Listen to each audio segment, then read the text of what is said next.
भक्त कथा। ज्ञानदेव जी के कहने पर भैंसा पढ़ने लगा था।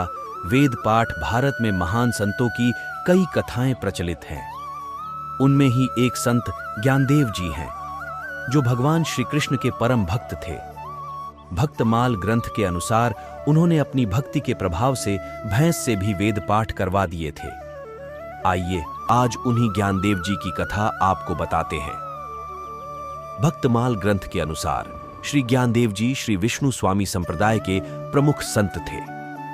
इनके पिताजी ने गृहस्थाश्रम को त्याग कर संन्यास ले लिया था और खुद को अविवाहित बताकर वे गुरु के पास रहने लगे।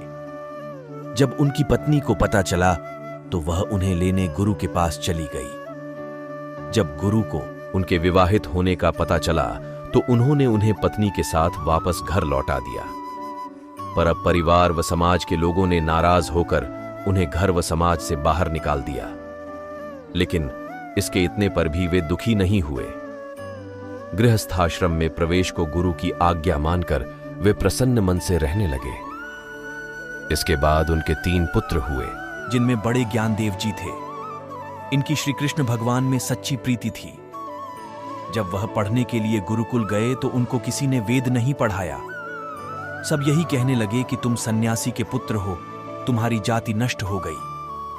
फिर ब्राह्मण विद्वानों की एक सभा हुई। उसमें ज्ञानदेव जी ने प्रश्न किया कि आपके मन में क्या विचार है, मैं वेद पढ़ सकता हूं या नहीं। इस पर पंडितों ने उन्हें वेद नहीं पढ़ने की बात कही। यह सुनकर ज्ञानदेव जी ने पास की एक भैंसे को देखकर कहा कि वेद तो यह भैंसा भी बिना किसी के पढ़ाए पढ़ सकता है। जब विद्वानों ने इसे असंभव बताया तो ज्ञानदेव जी ने भैंसे को वेद पाठ करने की आज्ञा दी।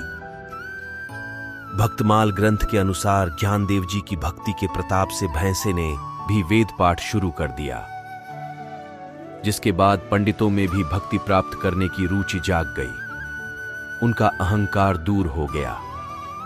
उन्होंने श्री ज्ञानदेव जी के चरण पकड़ लिए।